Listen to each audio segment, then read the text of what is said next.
So yeah, thanks everyone for joining this morning, and thanks thanks to the organisers for yeah, opportunity to um, present here. And yeah, we've got Blagger, Kahor and Ned also on the call to be able to help out with questions and stuff kind of in the background. So thanks to them as well.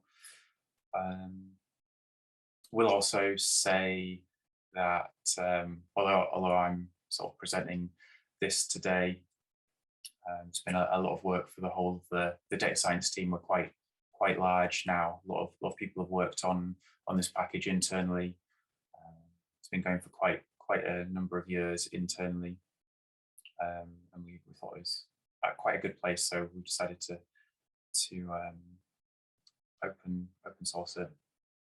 And lastly, I think a few people at least in the session will probably be using Binder to run this. It'll make it really easy to kind of go through the notebook, run the notebook. You don't have to worry about installing dependencies if you go down that route. But just say thank you to the people at Binder. It's a really great service. Can't believe actually how good of a service it is. Lots of yeah, makes lots of things like this possible. So that's all I really wanted to say to start off with. I'll quickly just talk a little bit more about the team at LV, the data science team. So we're a kind of internal consultancy set up in that type of model. So we work with lots of different areas of the business, and we don't sit in any of the particular areas. So we work with pricing, with marketing, we work with claims, with fraud. We don't sit in those business areas, but we go out to them and we do lots of work with all the different parts of the business. We're a team, we're about 50 or so now in the team. We've grown quite a lot over the last 4 to 5 years. We primarily made up of data scientists, data engineers, but we also have other roles in the team. So we've got project manager, we've got data analysts, various people on sorts of secondments into the team at the minute, and we are recruiting actively at the minute. So if people are interested, I'll just quickly show you where to go for that.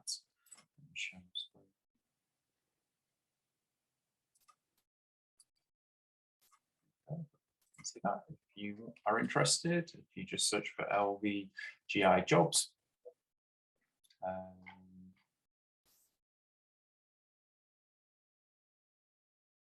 You can get straight to the jobs that we've got available listed right now. So we're hiring data engineers, data scientists across all the locations that we're based, so London, Bristol, Bournemouth, and we're doing assessment centres, interviews, that sort of thing towards the end of November. So if you are interested, please get in touch. That'd be great. Yeah. So today in the session then, we're going to be looking at Tubular, as I've sort of said, pre-processing, the feature engineering capabilities that are in Tubular, how it kind of fits into data scientists' workflow, and how we found it useful in the team. So I'm just going to share my screen once again. Second. There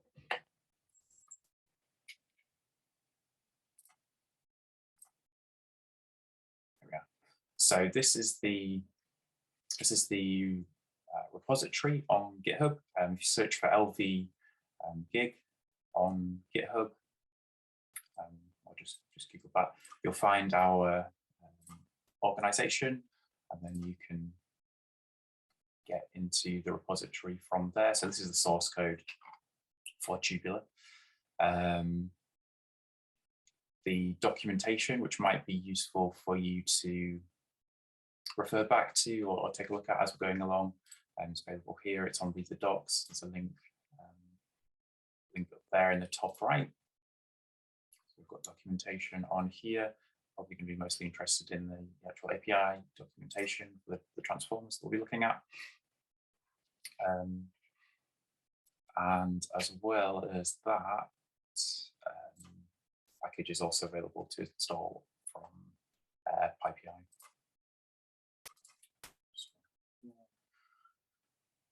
And Tubular, it's on PyPI, so the easiest way to get it generally is just to install it directly with pip. Okay, so in terms of the functionality in Tubular, I'll briefly cover that off, and then we'll get started with the demo. We'll cover the setup first, and then we'll get into things. In terms of the functionality in the package, we've got a load of example notebooks in the repository itself. We'll be working from one in here. The package itself deals with transformations, preprocessing, or feature engineering that you're typically going to want to do when you're dealing with tabular data for your machine learning problems. So very common data science, machine learning problems. Your data is coming to you in a tabular form. You've got your rows representing your different observations in your data set, and your columns representing your different sort of variables of interest. And we've got transformers that deal with capping, so capping, coloring those numeric columns. We've got transformers that deal with dates, so manipulating dates, creating some features based off that. Imputation, so filling in null values. Mapping, so mapping sets of values to other sets of values. Nominal transformations, so dealing with nominal or categorical variables. Kind of mapping those or transforming those into numeric fields so they can feed into the models in a smoother way. A few numeric transformations, so basic things like log and scaling and some other things. And then a little bit on sort of string manipulation, but we'll kind of come on to that when we get there. So that's a really high level overview of the functionality that we've got in there. We'll cover it in more detail. Obviously, we'll go through the notebook and you get to see how it kind of all works. We're looking to add more functionality in the future. We're looking to make it quite user friendly and add more transformations in the future. So if you are interested in the package and you do find it useful, you can star it on GitHub and sort of keep an eye on it as we add new features. Of course, as well, if you are interested, we're open to contributions from people outside the company, outside LV. If you do find a bug in it or something, or want to add a new transformer, then we're open to that as well. You can open a pull request. And yeah, we'll reach out to you about that. Okay, so just very quickly before we actually get into the notebook itself, how have we found this useful in the team, and where does it kind of fit into our workflow? So as I kind of mentioned, Tubular is dealing with all of a lot of pre-processing, feature engineering steps that you have to do before you get to actually doing some modeling, building predictive models. For us, it's really sped things up, having sped our projects up, having this package here to cover this off, because it allows us to ensure a level of consistency when we're moving from the end of our analysis projects, when we've done a bit of modeling on a particular problem and we've got our final model that kind of meets our objectives that we want to take forward and actually implement, start using for a particular business problem. Moving then from analysis to a production project is really sped up by having this this package here, because it allows us to just move from one to the other very quickly and not having to re-implement things. So that's a great benefit for us. And it also is very useful to have everything reused across the team, all the transformers reused across the team, all the improvements, all the focus is going into one place. So we don't have sort of different ways of doing things, different ways of dealing with nominal encoding, or different ways of doing imputation across the team. It's all the same, coming from this one package. If we create a new transformer on one of our projects that is generic enough to be reused elsewhere, then we put it into the Tubular package and make it available for everyone to use. So yeah, that's kind of where it fits into our workflow, and with that we can kind of move on to the actual core of the session, going through the notebook. So I'm just going to quickly cover off how to get set up. I think instructions have been sent out, so some people may be already set up and quite comfortable with things, but I'll run through it just very quickly. So I'm just going to share my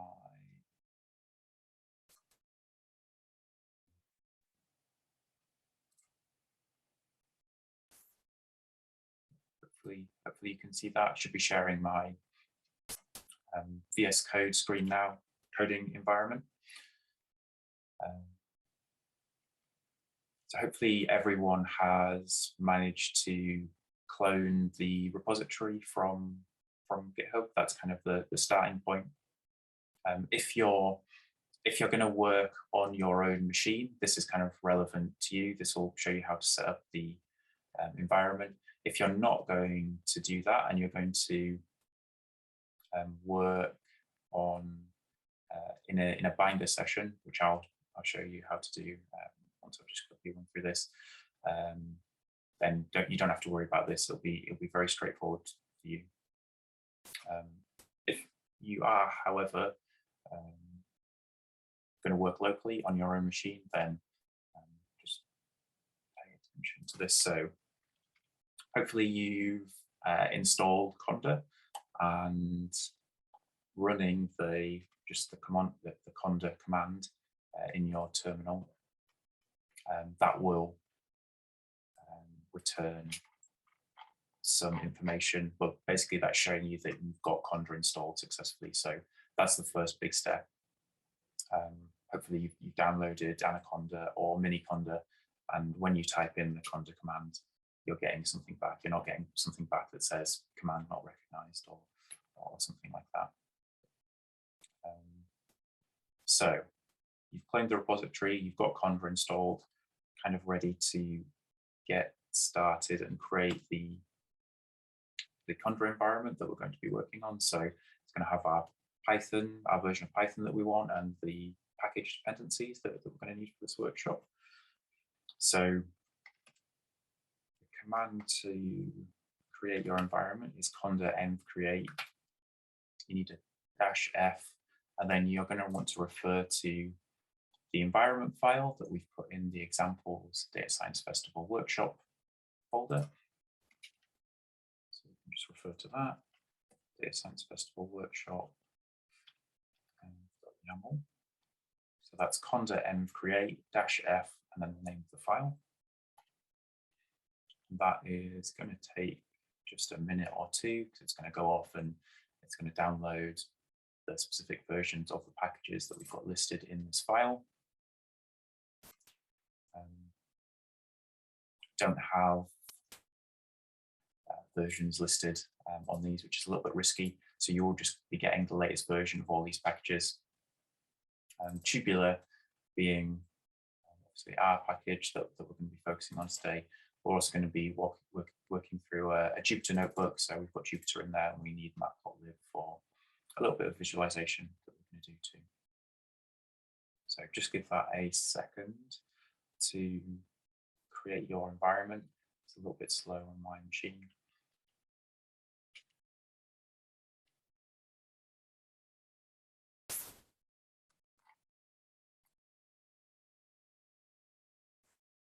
You can see that the instructions have also been shared in the chat, which is great.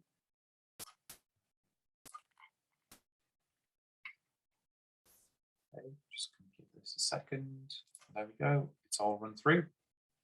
So Conda will have gone away, collected all the different versions of the packages and all the dependencies that you need, and then we'll say to activate your environment, you can run conda activate tubular workshop. The name of the environment that we created is up here.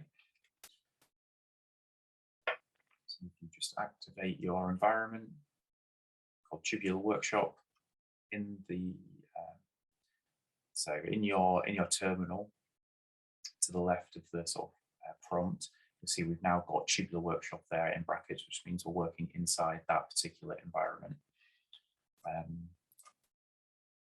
With all the right versions of the packages that we need. We want to kind of keep this separate from any of the work or any of the projects that you might have on your local machines, and get the right versions of the packages that you need. The one last thing that you're potentially going to need to do is to make sure that your Jupyter installation knows about your tubular workshop environment. So we're going to have to, at least for me, I need to run a particular command to make sure that Jupyter can see this environment, our tubular workshop environment. So this is the command. I'm going to run it here. I'll paste it into the chat. That's probably going to be more useful for everyone in case you need this.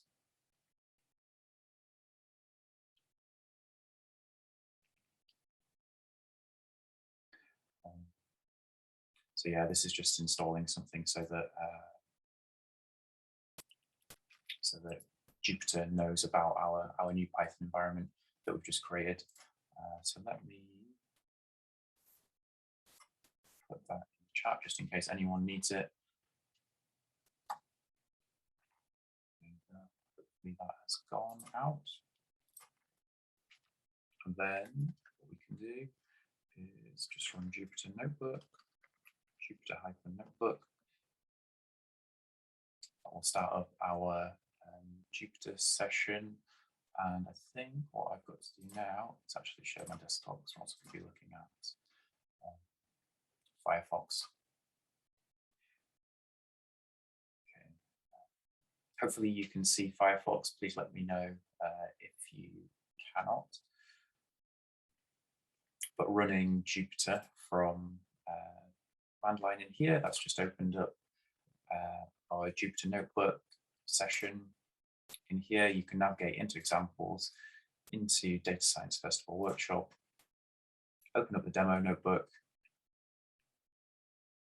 Just give it a second, and we should be good to go. So the first thing to do then is, if you've got to this situation, is just run import matplotlib, and then import tubular, and just check that you can actually import those, and they're going to return a version number back for you. And if you do, then that's great. You're kind of set up and you're good to go. And you should see here in the top right as well, it says Tubular Workshop. that's the environment that we created earlier.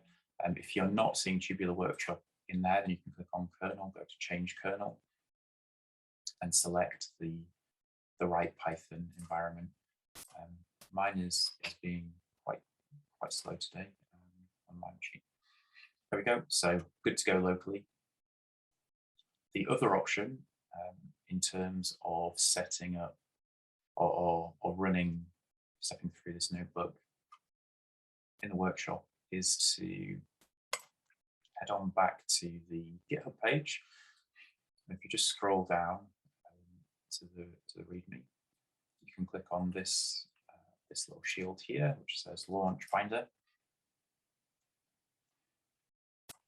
Open that in a new tab. And that will launch a binder session. And the really great thing about this is the dependencies for Tubular are already installed in this environment. It's giving you a Jupyter Lab session. It's starting you out in the examples directory of the repository. So if you click on this folder, cross over on the side here,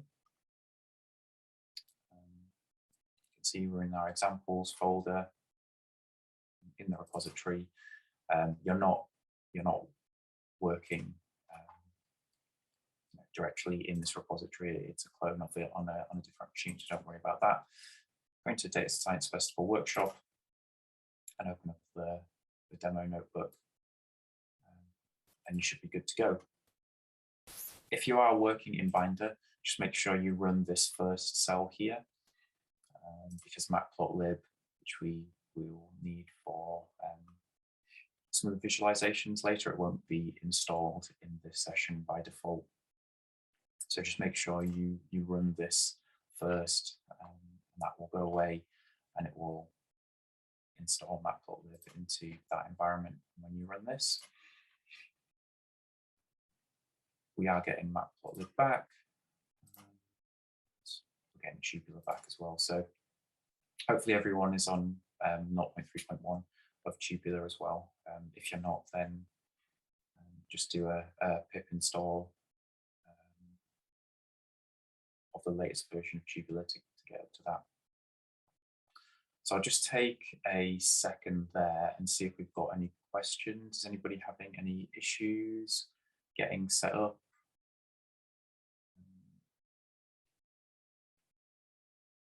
Just check. I don't think we're getting any questions. So take it that everyone's kind of ready to go, has been able to do that, which is great. I'm going to work locally in my notebook. Close this down. Leave the page. One thing to be aware of with Binder is, I believe there's a timeout of about 10 minutes. So if you're inactive there for 10 minutes, it will close the connection, and you'll have to reload it, and you'll lose anything that you had in the session. So just be aware of that if you are working in Binder. Flip back to this. Any questions or anything? Not seeing anything pop up. Just take a second in case anybody does have any questions. Feel free to put it in the chat.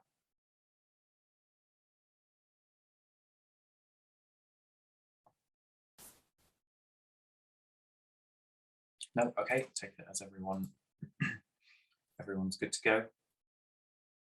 So we'll start working through the notebook. First thing to do is download the data. You can run all of these cells yourself. Hopefully you're kind of familiar with Jupyter. We're just going to step through it bit by bit, and I'll kind of explain what's going on. First section is just getting the data. So we'll run through this, and the code's already in here. So we'll download the data for you and unzip that file. And then once that's complete, we'll just load it up. You should see there's about 41,000 rows in that data set. If I just flip back to VS Code,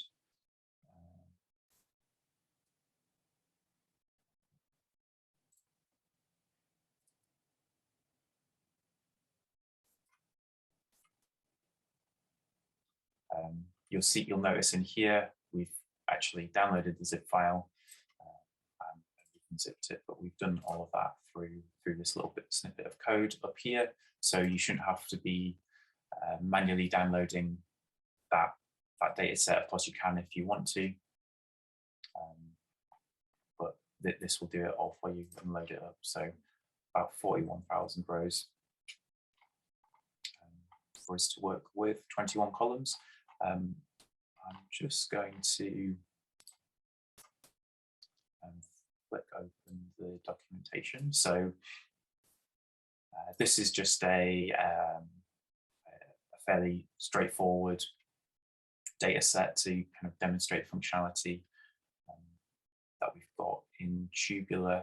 It's actually a marketing campaign, data from a marketing campaign of a bank in Portugal, where they're trying to sell a particular product to customers, a term deposit product. So the kind of thing where you put your money in a particular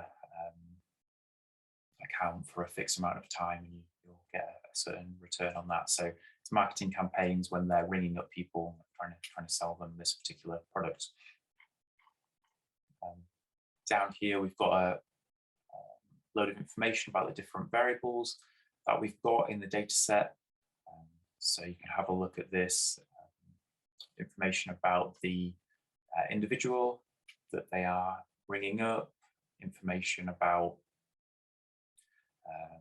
kind of the economic context at the time, information about previous attempts to contact this person, previous campaigns. So you can go in and see that information in there.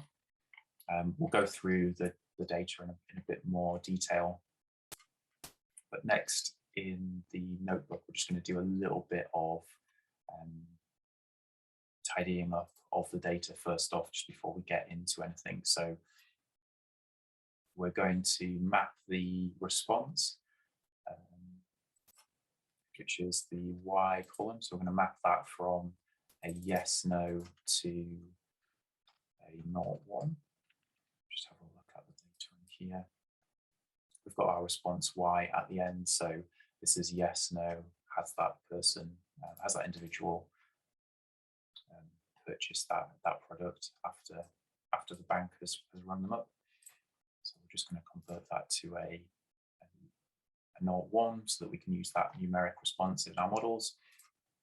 We're also just going to create a random column, which we'll be using for sampling later on.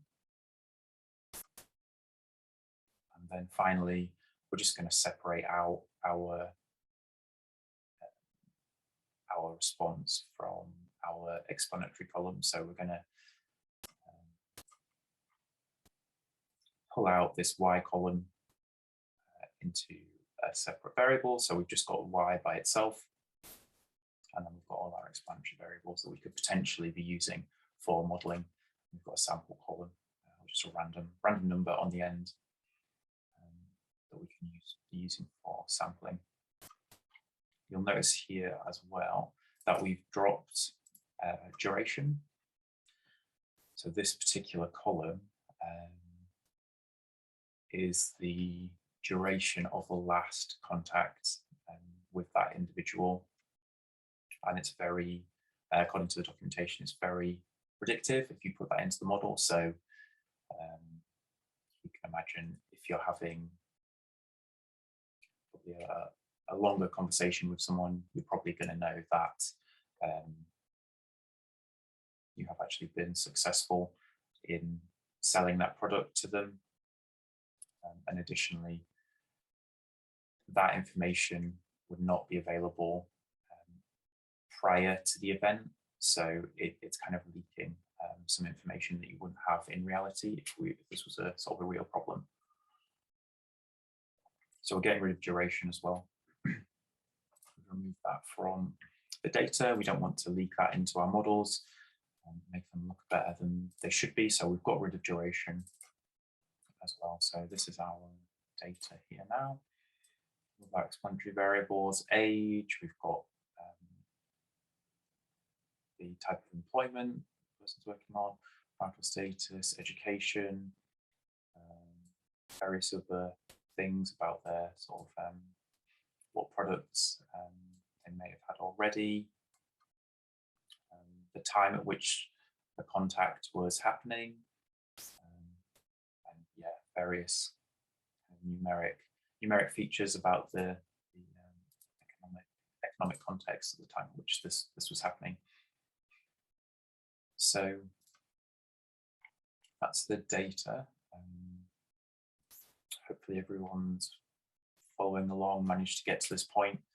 We've got our explanatory variables here. We've got our response variables separated out. And the next thing that we're going to do is we're going to explore the data a little bit. And we're not going to do a massive amount of EDA because we don't really have time for it in this session. So it's going to be pretty brief, the sort of bare minimum that you could really do. But we'll have a little look, and that'll kind of inform the sort of transformers that we want to use from Tubular. Okay, I do not have DF original question.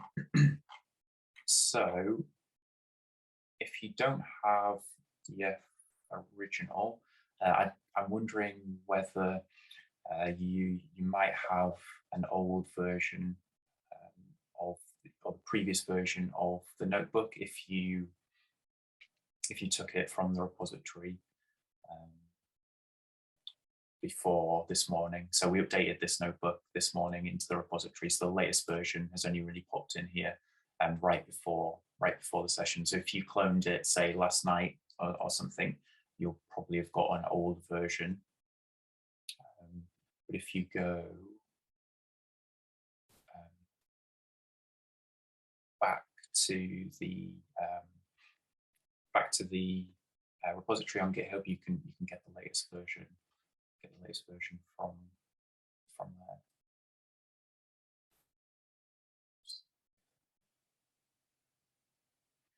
Yeah, I think if you've got DF instead of DF original, it's most likely that you've got an old version of the notebook. So if you flick back onto GitHub, you can either clone this repository or pull the changes if you've already cloned it, or just if you're working locally, oops, not docs, go into examples. Yeah, you can go and take this file directly from here.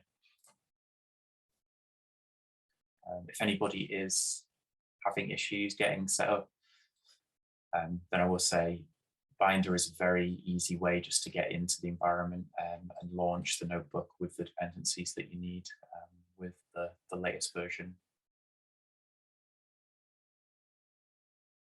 Okay. If that doesn't work out, then send another message into the chat. I'm sure one of the guys will be able to help you.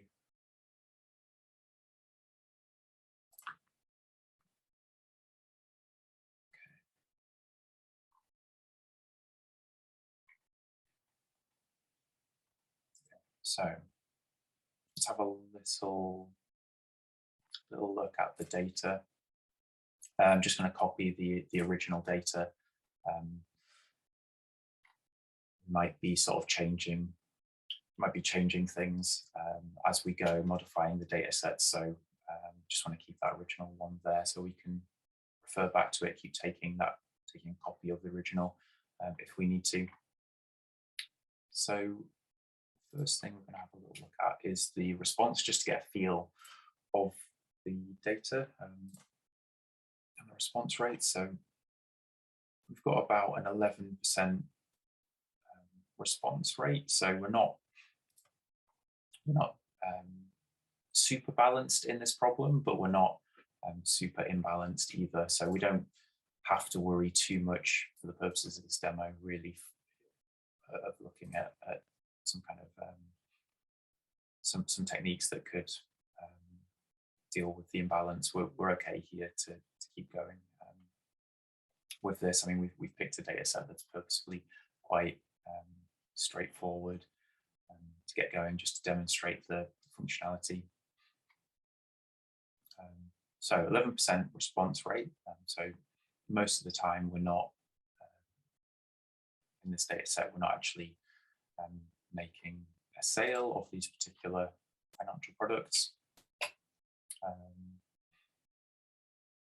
That's the response. Next thing that we're going to look at are the explanatory variables, so the things that we might actually be using for modeling.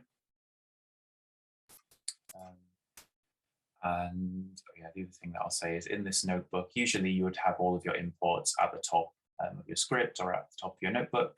However, in this case, for this kind of interactive workshop, it's kind of nice just to see the things that you're going to be using and import the things you're going to be using, so you know exactly where they're coming from in that particular section, just kind of as we're getting to it. So we'll be kind of importing libraries as we're going. So import plotting as P. This is not a package. This is just a script that we've dropped into the repository as well. So it's in that examples folder. If we flick back into here, import plotting as P. If you've cloned, or when you've cloned the repository, that will also have come with the rest of it, so you'll have access to that. It's just in here. It's just a little bit of very simple code that will allow us to do some kind of particular plots that are interesting to look at. Yeah, we don't need to go into that kind of detail looking at that code, so we're going to put that away elsewhere. So let's just have a look at the types of the columns that we've got in here. Got quite a lot of numeric variables. These were the economic context type variables. We've also got quite a lot of categorical ones. So we're going to need different approaches to deal with both of these types of data.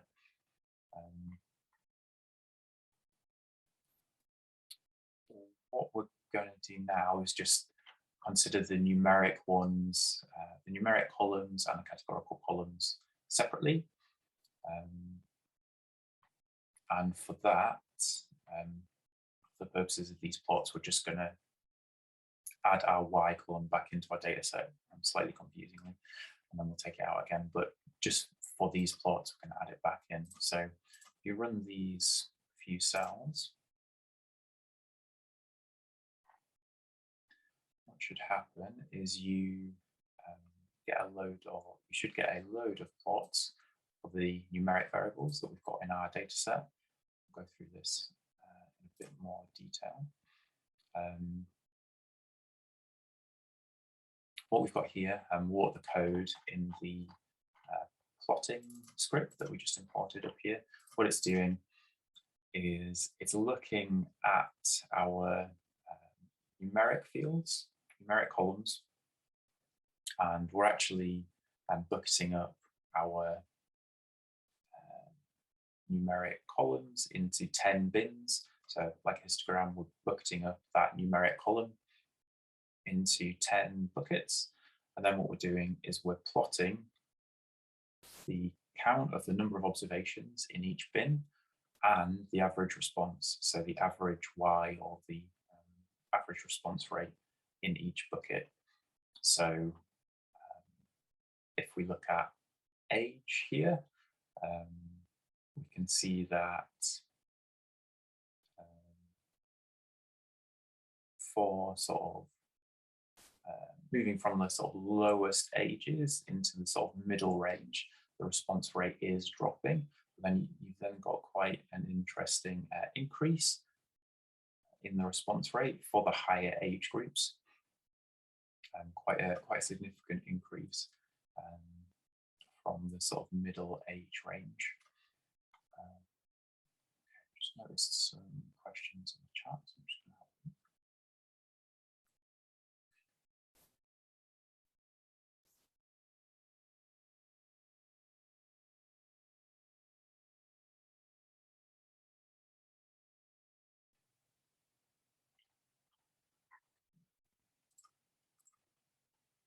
I think we're all set up.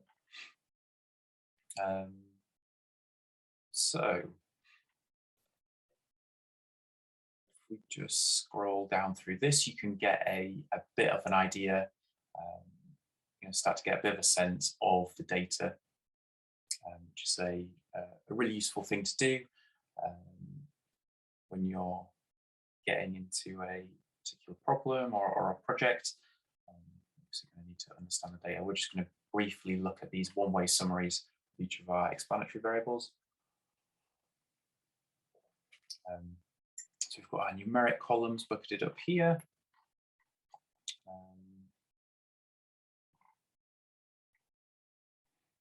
So economic context variables.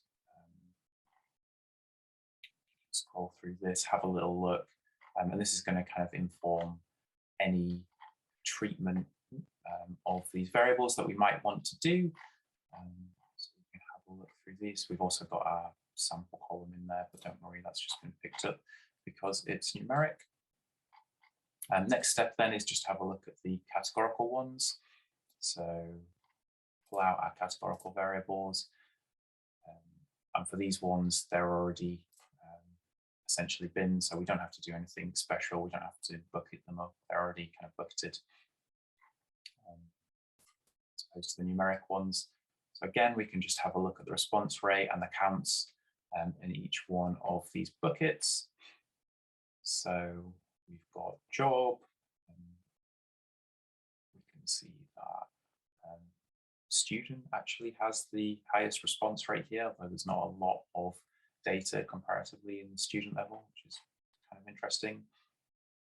We can just click through these and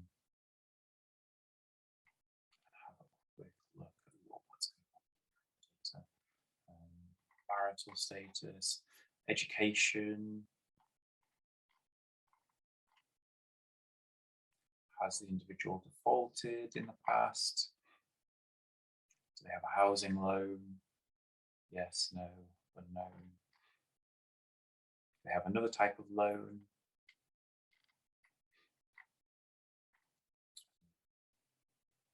What is the contact method? Are they on a mobile or a sort of a landline? That level. Month, day of week, and then previous outcome of the sort of previous campaign. All of the information about the columns again is in the documentation on the UCI repository. So if you're kind of wondering what any one of those are in a bit more detail, you can go in there and have a look. And then we're just going to get rid of our Y again, make sure we've gotten rid of that. Columns. The next thing that we're going to look at quickly is the nulls. That's another very common thing that you're going to want to be checking when you're doing your EDA. You notice we don't actually have any nulls in any of the columns, which just make things slightly easier. But as we were flicking through the graphs, what you might have noticed is for a lot of the a lot of the categorical ones, you'll have noticed that we do actually have an unknown level. So this has already been pre-filled for us, which is kind of nice. We do have quite a lot of unknown values for some of those categorical fields. And we'll come back to that as we're going through. So that was like kind of a whiz through of the data.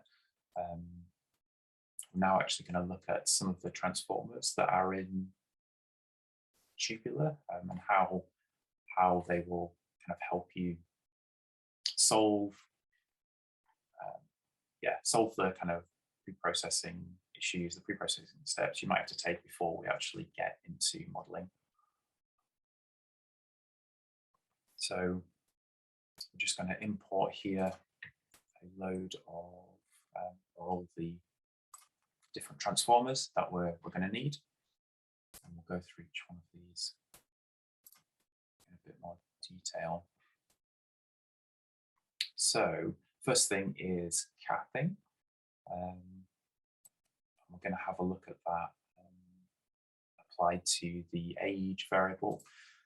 Your pre-processing that you're going to want to do obviously depends on the type of model that you're using. Some models, it maybe won't make too much of a difference. If you do capping, some might be particularly sensitive to outliers, so it might be a good idea to do capping, depending on what type of model you're using. But we're just going to do a little bit of capping here on the age variable. And the way that the transformers in the package work is once you've imported them from the relevant module, you have to initialize that object. So we'll do that here. We've created a transformer, created an object called capping transformer. And we've specified the quantiles of age. So we want to cap age at the 10th and 90th percentiles. Which is great. So we've got this transformer here. Next thing that we're going to have to do is actually learn what those quantiles are. So the structure of all the transformers in the package is having a fit method, which I'm just going to run now. Okay. And then a transform method, where you actually apply the transformation. So fit is where you learn something from the data. So in this case, in our capping transformer, we specified that we wanted to cap age at the 10th and 90th percentiles. So we had to actually look at our data set and see what are those quantiles, and then store those values to cap at in the transformer itself. So now if we have a look at the transformer and access the capping values attribute, you can see this has been populated here. As if I was just to initialize that transformer first off, we haven't done any fitting, and we specified we want it kept at quantiles. I'll just try and do that here. There's nothing there, hasn't been set yet.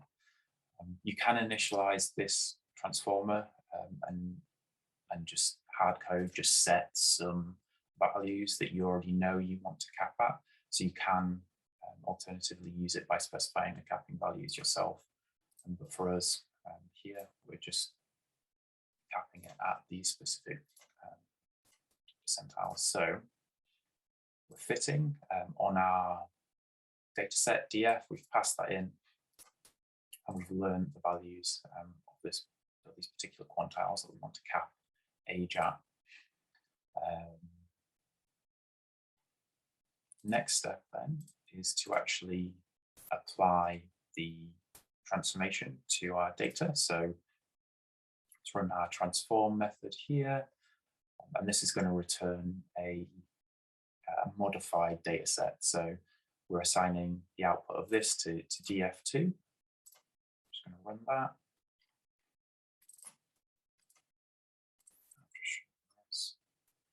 df2, we've got another data set with all our columns in it still. If we just have a look at the min and the max values, you can see comparing df and df2, we've actually now capped that column age at min and max values. So we can see that that transformation has actually been applied. And that's the structure of these of these transformers and everything that we've implemented in Tubular. You've got a fit method where you're learning something from your data, and you've got a transform method where you're actually applying that transformation to your data. Just seeing there's something popped up in the Q&A. I'm gonna have a look at that.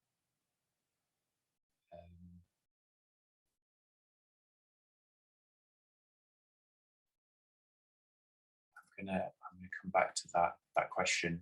I come back to that question towards the end. So remind me if I forget about that. That's quite an interesting topic. So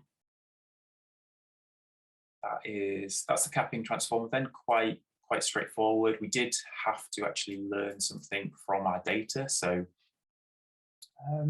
learn the quantile values from our data. Not all the transformers are the same. So we'll see that in the next one actually, where we don't need to actually do a fit step.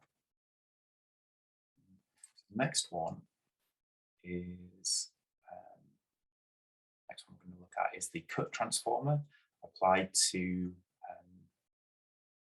the column which is called previous. So we're just going to flip back up here, back to our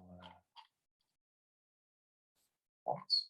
I'm just going to have a look at previous. So this is previous number of contact attempts, I believe, for this individual. Let's just check. Yeah, so number of contacts for the previous campaigns. And we've just, as you kind of saw, we just did some very basic bucketing of our numeric features to produce these plots. So we haven't done anything special, on the kind of split points of these buckets are not particularly well designed, but you can see you've got a lot of people with 0 previous contacts, and then you've got a bucket for 1, you've got a bucket for 2, and then you've got a very small amount of data for sort of 2 onwards. So we may think that we could get some benefit if we split that up, potentially. Again, it depends what kind of model you're using, but we may want to bucket up certain features. So for this one, we could say we want to split it at 0, 1, 2, 3, and just picking a high value to capture the max in the data, 10.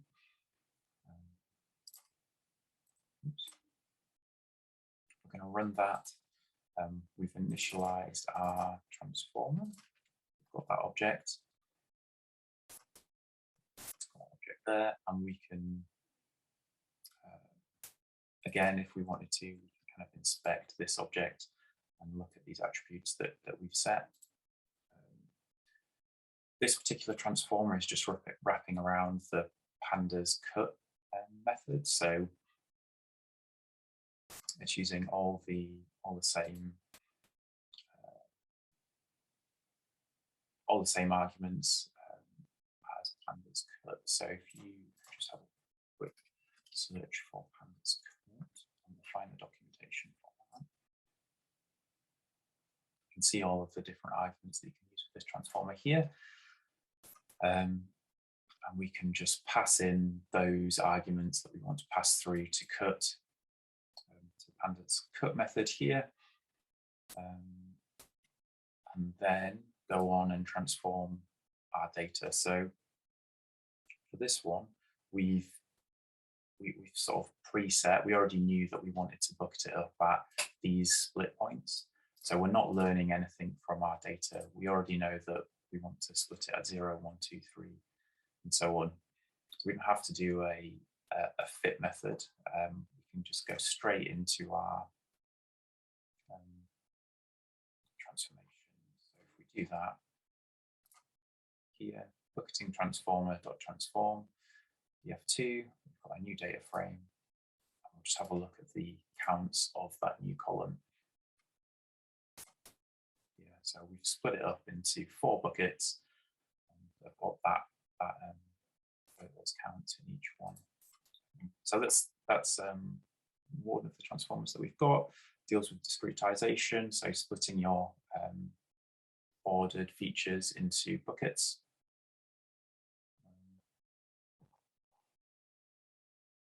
Just have a look at the chat. You can see something has popped in there.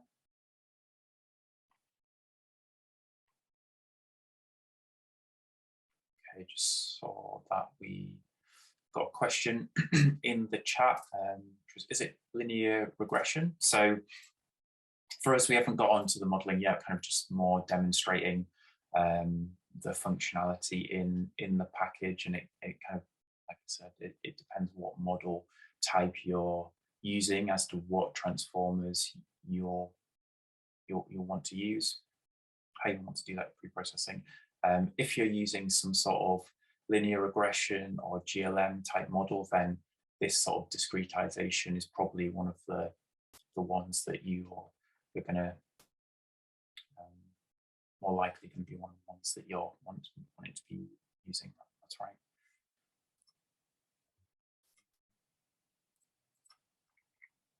Okay.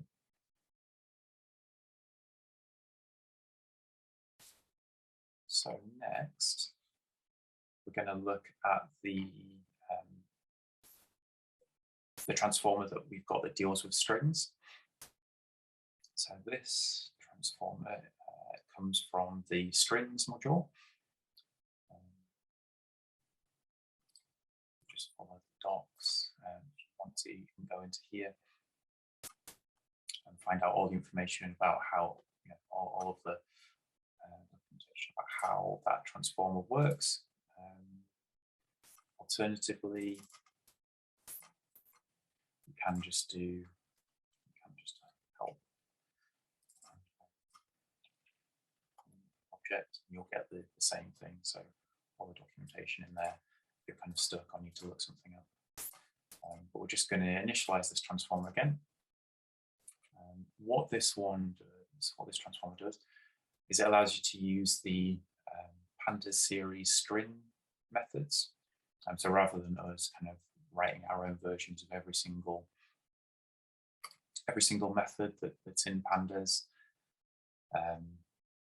we can just reuse what's already been implemented. So any of the methods that you can access in a pandas data frame through the string method, you can use with this transformer. So in this case, we're going to be looking at the education column. Let's just flick back to our EDA and see what we could do now.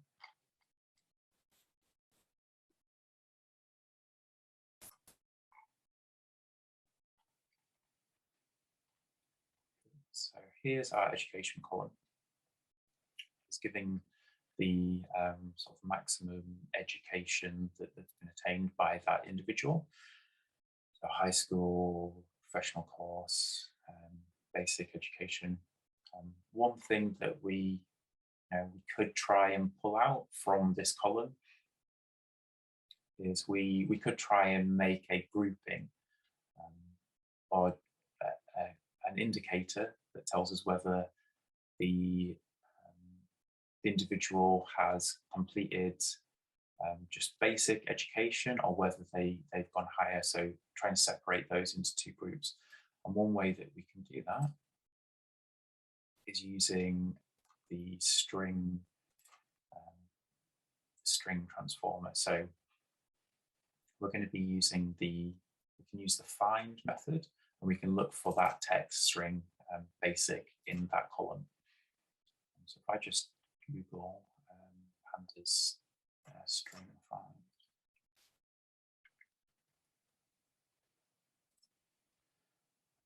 what that does is it will search for a substring within another string. So we're just sort of piggybacking on that and looking for the substring basic in that column.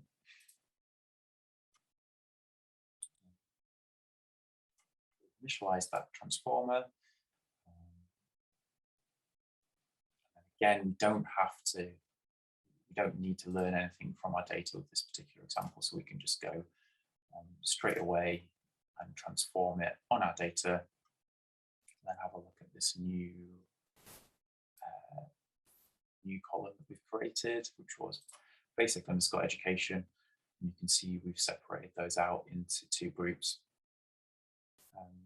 In terms of the values and what they actually mean, 0 means that that substring was actually found in that particular row, and -1 means that it wasn't found.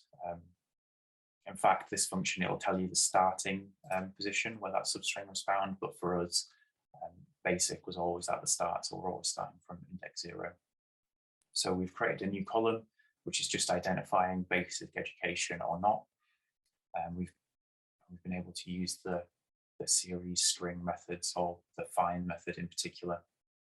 It's implemented in pandas. Obviously, this is quite a basic example of using this. We don't have any sort of free text in this particular data set that we're working with. But you know, if you did, there's a lot more that you could do with the string methods that are available in pandas and then through this transformer here.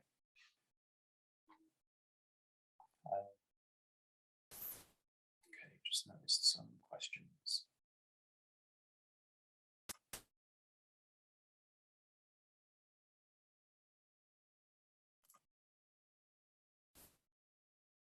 Okay, I think they've all been answered, so that's great. So I'll move on then to mapping. So mapping values from, mapping between one set of values to another. Something very common that you'll often have to do in your pre-processing steps. So there's a load of mappings I've sort of pre-populated in here, and we'll just go through each one fairly quickly, sort of explain the rationale behind that. So first one is job. Let's have a look at the job column. Yeah. Now there's different reasons that you might want to do mapping, and we've got a few demonstrated in that example below. But starting with job, one thing that kind of jumps out to me here is we've got a housemaid category. Now, obviously, this is a kind of a toy data set, and we're just kind of playing around with it in this workshop to see the functionality of Tubular. But it's kind of good to think about the problem as you might encounter it actually in a workplace. So one of the considerations with this variable in this particular field is I would imagine that this category, housemaid, is going to correlate very, very strongly with gender. And in some situations, you may not want to be, you may not be allowed for regulatory reasons to actually discriminate based off gender. So we may want to group this level with other levels. So we're not targeting one group of individuals, particularly because there's almost certainly going to be a very, very strong correlation with this particular level with gender. So we might want to group this with some of the other levels that we've got in this variable. I'm just going to jump back down.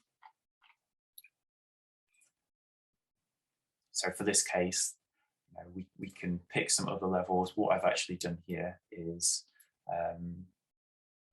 chosen admin and blue collar groups because they were some of the categories with highest counts. So we're probably going to mix that level in with quite a range. Should have a kind of a good mix in those other two categories if that's something that we're concerned of.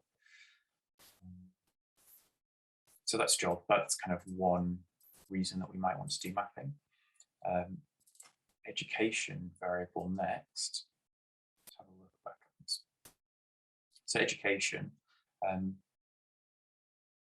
you might think that there's some sort of implicit ordering in this variable, although it's categorical right now. It does kind of make sense that you can order this and you could convert it to a numeric field and encode that ordering into this particular variable and then use that directly in your model. So you've got basic education, you've got high school, you've got professional course, you've got university degree. So there is some ordering implicit in this variable. So that's what the mapping does. For this one, it's converting it to a numeric field with some ordering in there. The other thing to notice with this field then is we've got an unknown category, so we need to do something with that category. And if we're converting it to numeric, one of the things to consider with unknowns is, are they just are our unknown levels, people that we don't have this information for, are they kind of a random sample of everybody else in our data? And it doesn't look like that's true in this case. So our unknown level has a higher response than than every other category for education. And if you thought that the unknowns were just a mix of everybody else, all these other levels of education, you'd think that your average response is going to be somewhere in the middle of everywhere else, but that doesn't seem to be the case for unknowns. So what we're going to do with unknowns is we're going to map those to nulls, and then we're going to treat those with a specific imputation technique later on. Lastly, for this variable, we've got this other category for illiterate, which presumably is not completed any education. And again, for this category, in a real sort of work environment, there's certain considerations you have to be quite careful with if you're dealing with data like this. Almost certainly, or very likely, there's going to be sort of vulnerable customer considerations if you're dealing with a category like this. So you probably don't want to have this category by itself. So we're going to want to group that in with something else. And I believe that what we've got in the mapping is we group it to the same level as university degree. Yes, on the basis that university degree has the sort of highest number of counts in that level. So we're kind of mixing it in with the most people in that group, in that variable, sorry.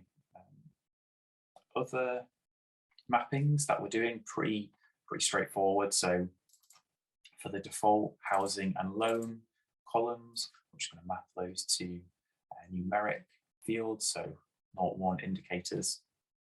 And then for month, we're just mapping that to a season. So we're just reducing the number of categories there we've got in that particular column. So what we've done, quite a lot of code in this one particular cell. Again, we've already imported our transformer from the right module in Tubular. We've initialized the transformer. We specified our mappings in a dictionary. So every column that we want to apply mappings to is specified, and we've got a sub-dictionary with the value maps there. And then we can just go straight into transform once again. So let's have a look at our columns after we've done that transformation.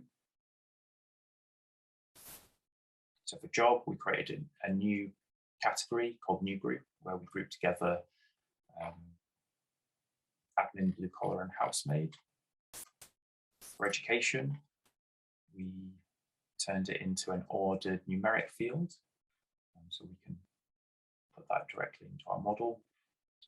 Once we finish with all our pre-processing, and we've changed the unknown column to nulls. So that was this numpy. Now convert that to nulls so we can deal with that later with some of our specific imputation transformers. And then default, loan, and housing, we converted those just to a binary yes/no numeric fields. And then month, we converted that to a season type variable. So that is our mapping transformer. There's a few other different kinds of mapping transformers that we've got in the mapping module. So if I just open up the docs, you can see those in there. So the other ones that are kind of interesting are cross mapping. So mapping values depending on values in another column. And we're not kind of demonstrating that today, but there's some other transformers in that module. Now, the next one that we're going to look at is creating a sum column. This is quite a basic transformation, and for this one we can use the data frame method transformer. This is coming from the base module, and this is kind of similar to the string method transformer that we saw above. This allows you to use the pandas methods, pandas data frame methods, I should say, without having to explicitly create a specific transformer for them. So for example, we want to use sum, or we want to create a sum of columns. I search for pandas data frame sum.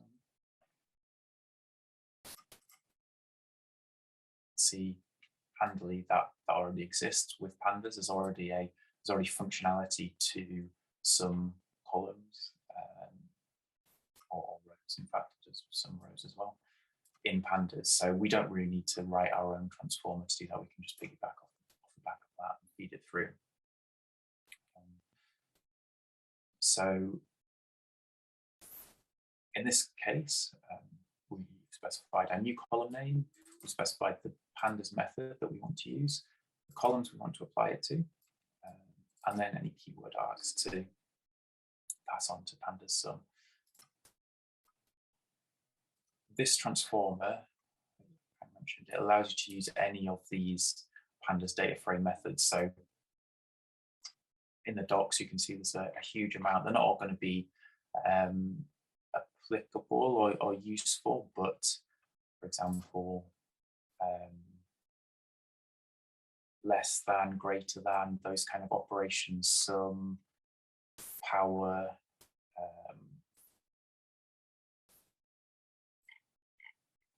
various other things, absolute value, differences, product, lots of things lots of operations, numeric operations that are available in pandas. You can link through and use them using this transformer, which is quite handy. Again, so we don't have to re-implement a sum, a divide transformer, less than or equal to transformer. We can just reuse what already exists. So we've initialized the transformer. We can then apply it to our data with the transform method.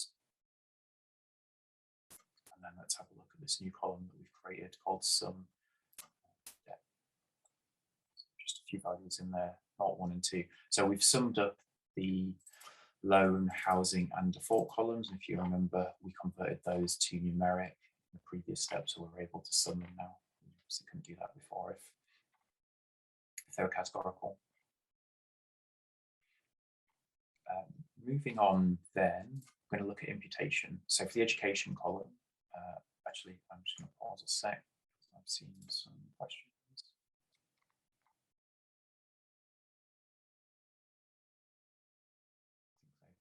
Been addressed, but yeah, just pop them into the Q&A if there is something else for me to answer. I'm going to look at the imputation now. So for the education column, we mapped nulls of the unknown category specifically to null values, so we can treat it slightly more sensibly. For this, we're going to use the nearest mean response imputer that's available in the imputation module. There are some other imputation techniques that are implemented. This is probably the most interesting one, and it kind of helps us out in this specific case. So again, I'm just going to flick back to our graph. This is going to help us. For education, our unknown category is null, so we now want to fill this null, these null values in with something else. What that imputation is, and we already noted that our response for this category is the highest response, excluding this illiterate category, highest response across this variable, highest response rate across this variable. So there are simple strategies for imputation, mean, median, mode.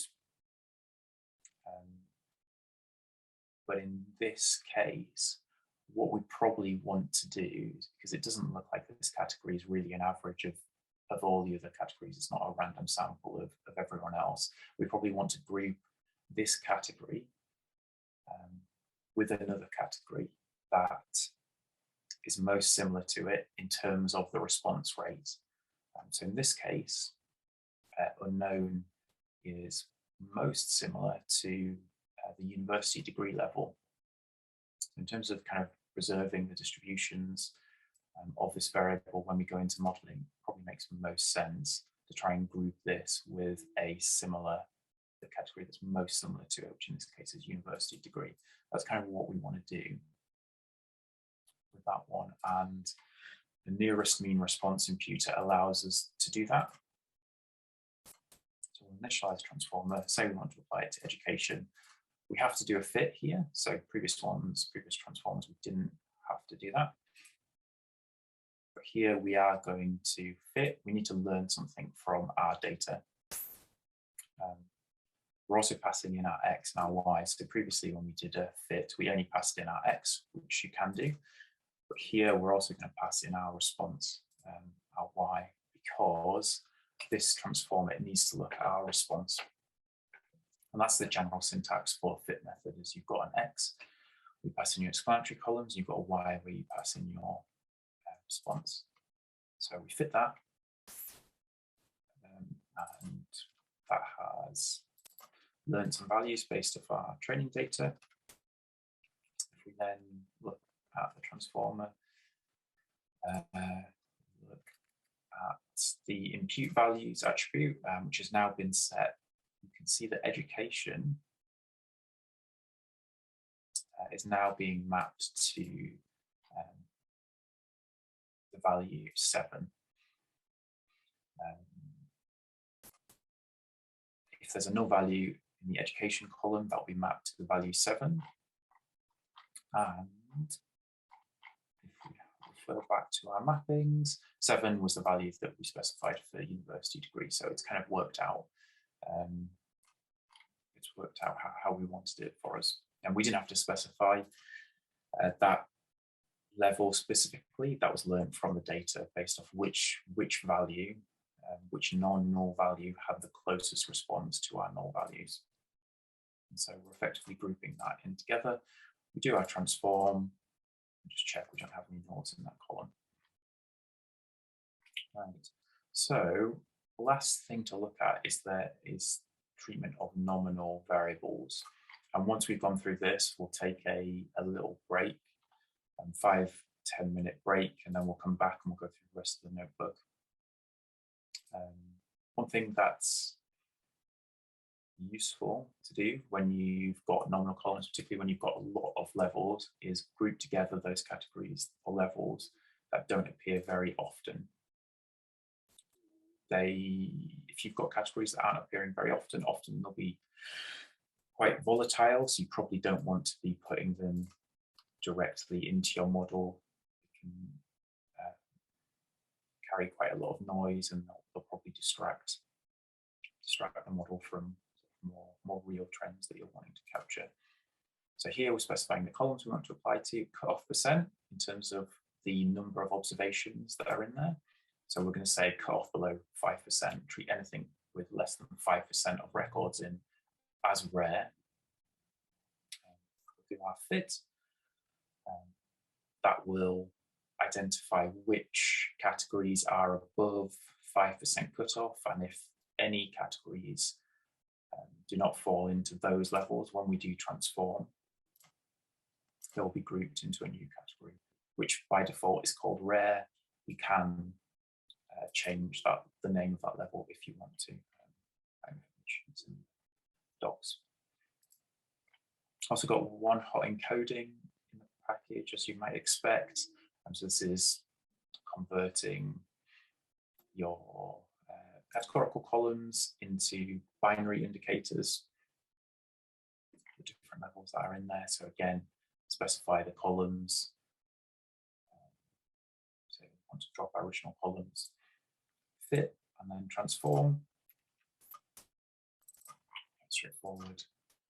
Have a look at this. We should have a load of columns on the end of our data.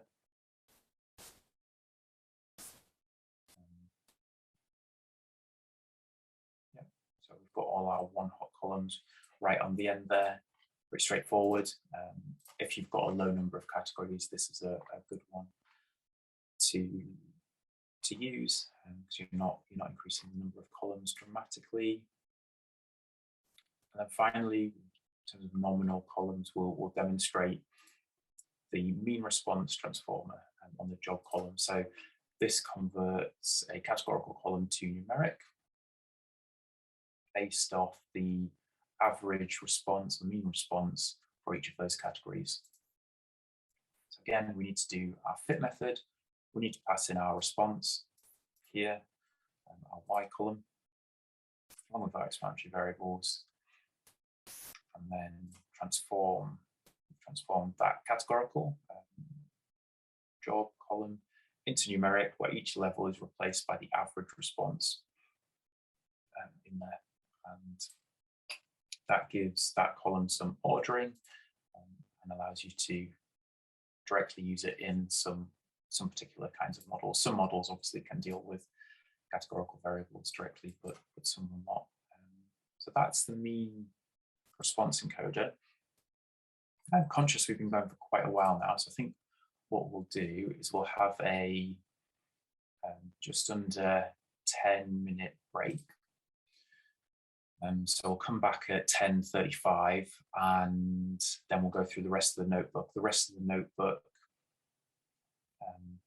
focuses on sort of using the transformers that are in Tubular with more of a functionality that's in scikit-learn. So we'll go through Permian pipelines and stuff like that. So we'll have about a 10-minute break. I'll come back at 10 or 8 minutes now. We'll just flip over to 10:27. So we'll come back at 10:35, and we'll go through the rest of them, which is more around scikit-learn. Right. Thank you. That sounds good, Richard. Thank you.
Okay, so I'm back. Hopefully everyone else is back as well. I'm just going to share my screen, get straight back into it.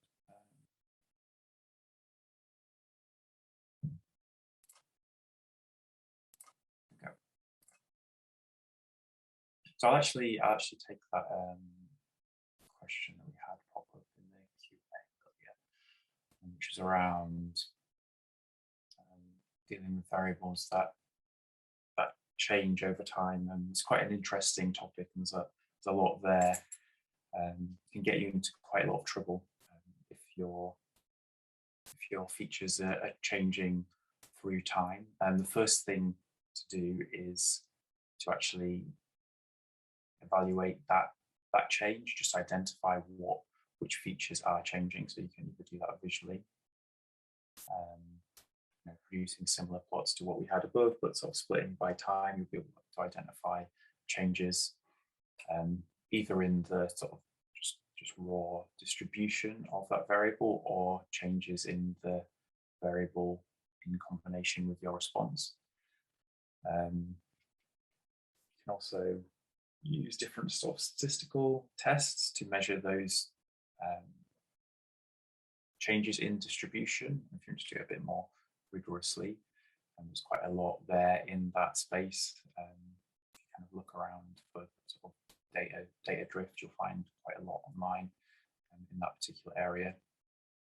But once you've evaluated that and found the variables that are drifting, that are changing through time, you need to make a decision as to whether to use them or not in your models.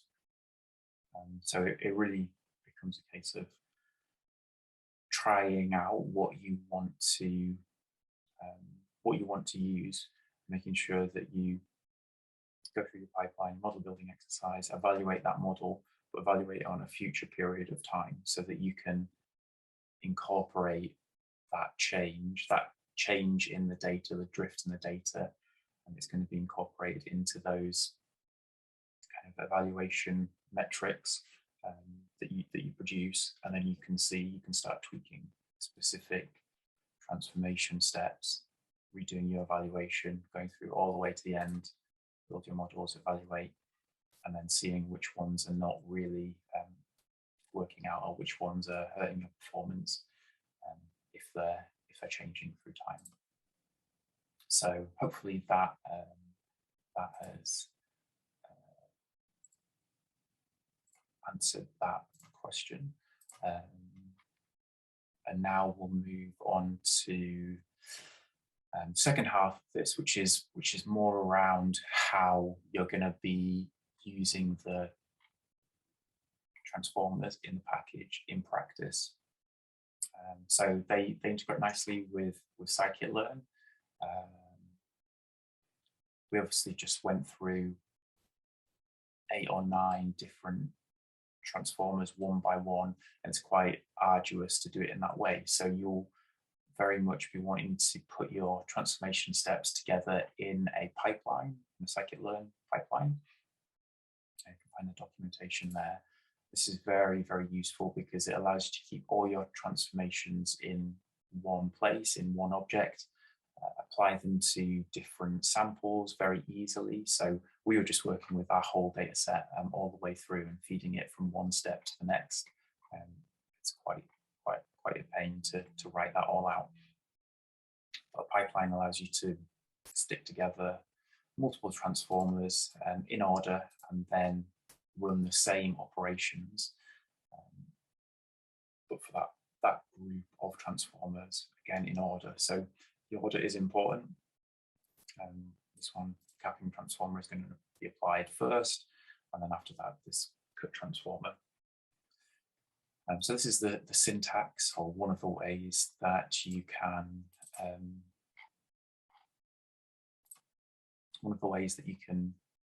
initialize a pipeline object. These are our tubular transformers that we kind of looked at above, and we've just created a pipeline by setting steps, and then we give a list of tuples, where in each tuple you've got a name for the transformer, and then you've got the transformer itself. Just have a look at the pipeline there. We print it out. You can see we've got the steps in there. There is a shorthand way to create pipelines with this make pipeline command, so you don't have to put in the names yourself. So you can see we've just directly fed in two transformers. You don't have to put the names in the tuples as we had above. It will just automatically create those names, which you may want, but you can put more informative names, obviously, if you do it yourself. Next thing to look at then is fit transform and fit transform. So we looked at fit and transform in the transformers above as we went through them. You might expect that fit transform combines those two. So I'm just going to take a copy of the data again because we manipulated it above. And we're also now going to create a actual train test split. So we're going to put 80% of our data into our training sample, and we're going to keep 20% out and leave that in our test. Or we were just kind of demonstrating things with the whole data set. So we've got that split out now. We can still use our fit method on our pipeline, and we're passing in now our training samples, our X and our Y samples. And we can fit our pipeline, and we can again transform using transform and get our data. We only had 2 steps, so our data is not going to look too different. So we capped age, and we also bucketed the column called previous and created that on the end there. It doesn't look too different. Fit transform basically applies fit and then applies the transform method as well. So you're going to get returned a data frame out of fit transform as well. Let's just have a look at that. So fit transform is quite nice if you're working on your training sample. So you can just fit and transform that data, and you want your transformed train sample. You can do it all in one step, which saves you writing out fit and transform. So that's quite nice. The other thing to be aware of with fit is that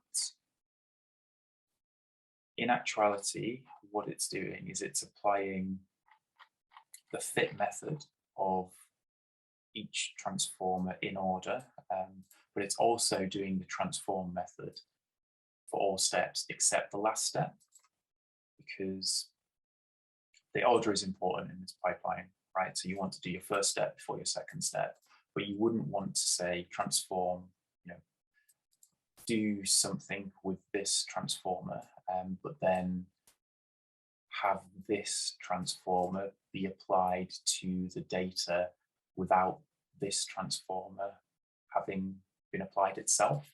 So in actuality, when you run fit on the pipeline, it's fitting this step, and then it's transforming with this step, and then it's fitting with this step. If we had more steps in the pipeline, if we had 3 and 4, let's say 4 steps, first, second, and third steps would do fit, then transform the data, and then pass the data on to the subsequent steps.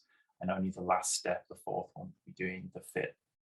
So just something to be aware of, because you obviously need your transformed data to then apply and to feed into your subsequent steps.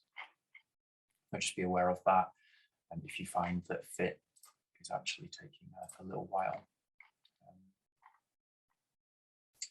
What we're going to do now is just have a look at bringing it all together. So all those steps that we went through previously, we're going to put them into one big pipeline.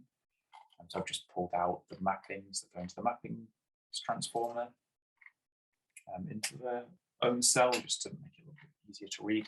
You can see we've got all of the steps defined in here. So capping, discretization, mappings, imputation, and the different treatment of nominal variables. So create our pipeline. And then we're going to do a fit transform, passing in our X training sample, our Y from our Y, or a response from our training sample, and get back our transformed data.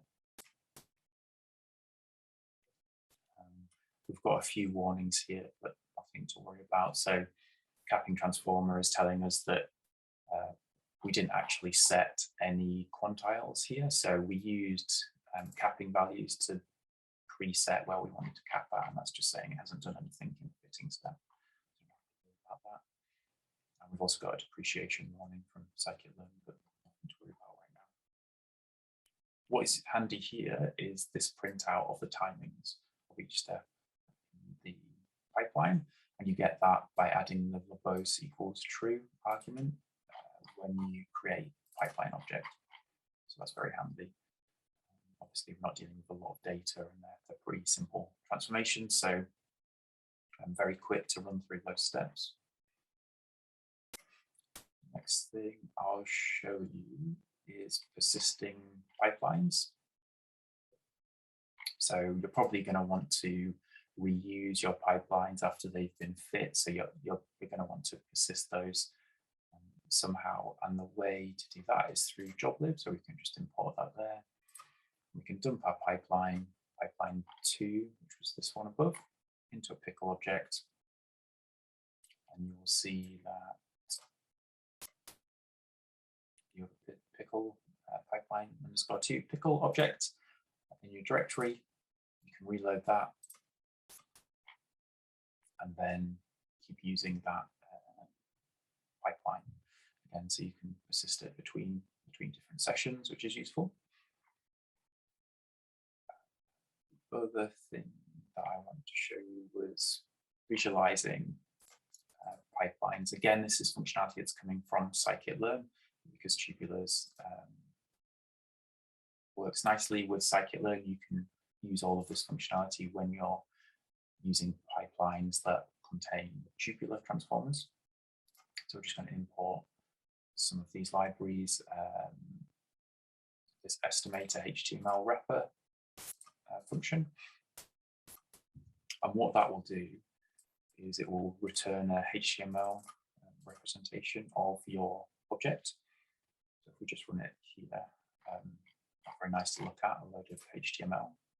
All we're doing here is we're just going to dump that into a HTML file. So again, if we look in our directory, our HTML file here, and then we've imported this HTML function from IPython, and we're just going to run that on our file. And so we've got a nice visualization of our pipeline steps. So you can kind of expand these and see the wrapper for each step. We've got a fairly simple pipeline, and it's just one linear pipeline. But if you're doing combinations of things and applying different transformers in multiple pipelines, bring it all together, this is very useful for documentation. Alternatively, you can visualize pipelines in this way using setconfig again, which is from scikit-learn. So just swap your display over to diagram, and when you try and print out your pipeline,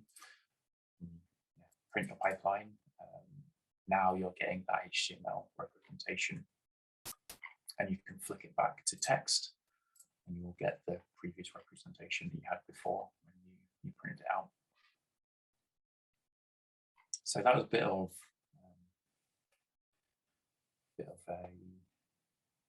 so some nice features to do with pipelines. Kind of next step with pipelines is adding an estimator or a model onto the end. So you can actually put your model, in this case we want to build a random forest, just a very simple random forest, and we want to stick that on the end of our pipeline. So I'm going to initialize our model, just some parameters that I've kind of guessed at, not too important for the purposes of this demo. We just want something kind of quick and simple that we can work with. Our random forest classifier object. And if we were going about this manually, we had our transform data, we already applied our pipeline, we could fit our model again on our transform data with our response, build our model, And then we could transform our test data, and then we could make a prediction with our model and our test data if we wanted to do that, and then evaluate it. Much interested in the performance for the purposes of this demo, but that's what you would go through if you wanted to do it manually. But you can put your model object in as the last step in a pipeline. And what you'll notice here is actually we've got a pipeline where one of the steps within is a pipeline itself. So our data processing steps are a pipeline. First step in our larger pipeline, second step being the model itself.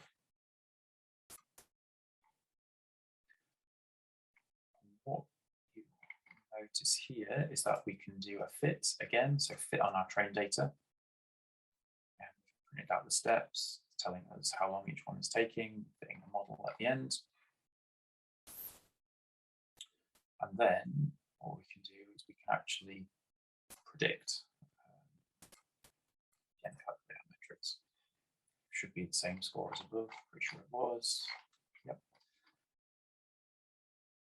One thing to be aware of here is that the predict, we've actually been able to use the predict method with our pipeline.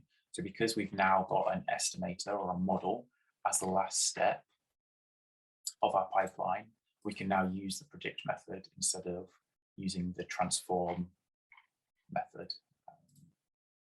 with our pipeline, which is very handy. Just gonna look in the chat. We've got a question. So good stuff. And then the final kind of extension where this is building to with having your model included in your pipeline is it allows you to do parameter tuning of your whole pipeline. So you're probably familiar with tuning parameters of your models, but there are parameters in your data pipeline that can affect, that will affect your model's performance. So if you can tune your pipeline, data processing pipeline, as well as your model parameters all in one, that's very useful. And we can do that when we've got a pipeline that's got our data processing as well as our model on the end. So I'm just going to import one of the model selection classes from scikit-learn, so this randomized search CV. What this is going to do is it's going to do a randomized search over a grid of parameters that we define. And it's going to do cross-validation to evaluate the models when we're searching over that grid. So random search is not going to do every single combination of parameters. It's just going to do a random selection of those. Here we don't have a lot of parameters, just for the demo, we don't have a lot, so doing all combinations probably would be feasible. But generally in practice, you'll have a lot more parameters that you'll be wanting to tune. So you're probably not going to be doing a grid search and evaluating all combinations. So that's our parameter grid, and you'll see that we're referring to specific parameters within steps using this double underscore. So we've got data processing, double underscore, rare level grouping, double underscore, cutoff %. Going back to our pipeline. This is the pipeline that we're going to be tuning. We've got our first step as data processing. And then if we have a look in pipeline 2, we've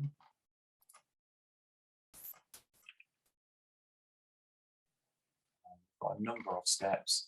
One of them was rare level grouping, which is here. And then our parameter that we want to vary or tune in rare level grouping is called cutoff %. So I'll just show you as well how you can refer to specific steps in pipelines, which is quite useful. So we're looking at pipeline 2. If you use .steps, that will print out this list of tuples, and then you can refer to any of those transformer name tuples just by index. So if we look at index 0, that's giving our capping transformer tuple. and then just go back to take the second item in that tuple to get back to the transformer. The other way you can do it is through named steps. Oops. So I just do named steps.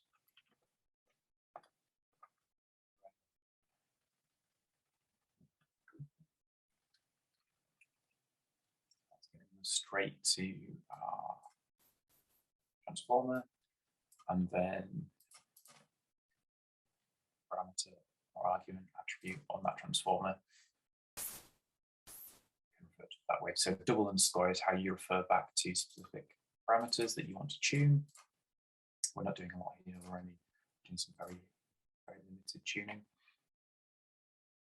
Set up your randomized search object. So put in your estimator, we're putting in our pipeline with our model, our parameter grid.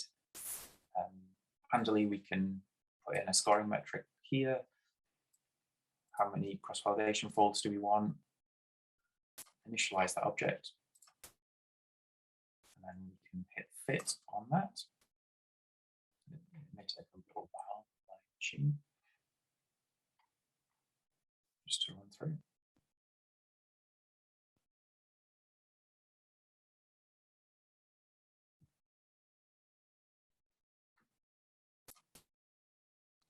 I think the printout will come at the end rather than as it's going through. So I just have to wait a little bit. You can see there, it's doing 10 candidate parameter combinations and 3 faults for each. I've got 30 fits. Also print out again timings.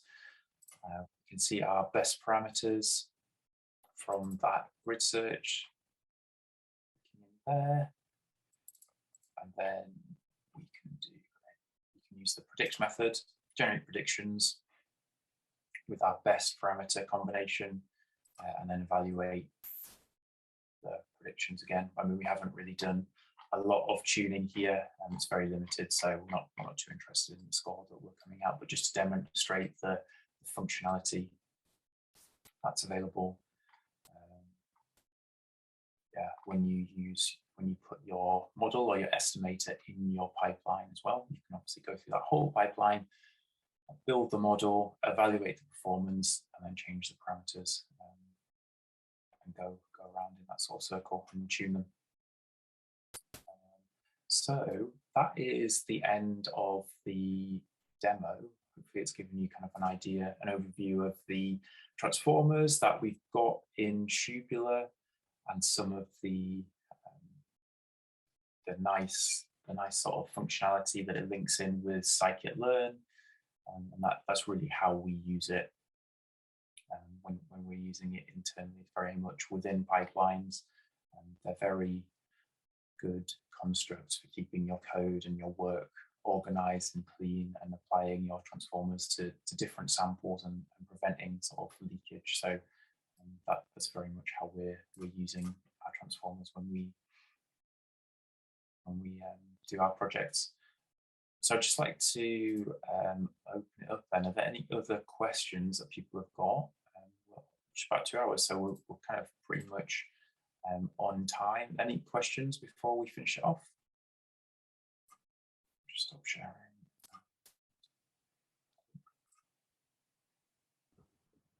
Hey, Richard. Hello. I think we're all good for, oh, this has been excellent. Oh, it's just Jeffrey saying it's been really good session.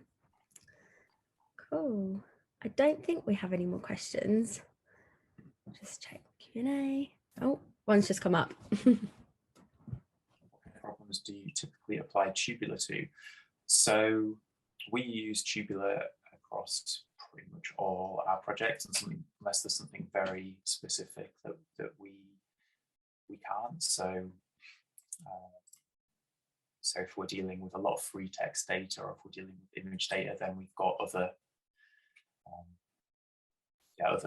functionality, other internal packages that we're using. But for us, we work across, fraud, claims, pricing, so a lot of tabular data, and we're using Tubular across all of that. So all our pre-processing transformations, we use Tubular for all of that. You can extend it as well. So one thing we do is we have custom, what we refer to as sort of custom transformers when we need something very specific to a particular problem. So maybe you're deriving some very specific fraud feature. It's not generic enough to put in the package. So we have sort of custom transformations as well for specific projects. That gives you a bit of an idea. I was on mute, and we just have a couple of extra thank yous as well, which is really nice from the audience. Cool. I've also put in some links in the chat so you can join our Slack community channel, some information on how you can access the recordings as well, and the DSF Live tickets link as well, which is in there. And if you look up in the chat, we've also got Richard's LinkedIn profile. So I'm sure Richard would be happy to be contacted about any of this as well. Sure. Let's have a look at the Q&A. Oh, we've got one question in there actually. If you have time, if you want to answer that, Richard. Yes. Yeah. Just forward this, I think. And then the rest are just thank yous. So when do when do you decide to introduce a new transformer? Is it just when you need to perform a task more than a few times? So generally it's pretty much the second time that we need to perform that task. There's very little in there that's not being used. So after a project, we'll usually look at all of the custom transformers that have been written, and then we'll take a view as to whether there's any that are generic enough to put into the package, and then we'll do that piece of work just to port them over and maybe tidy them up a little bit, or add a few more tests before we put it into the package properly. That's how we do that.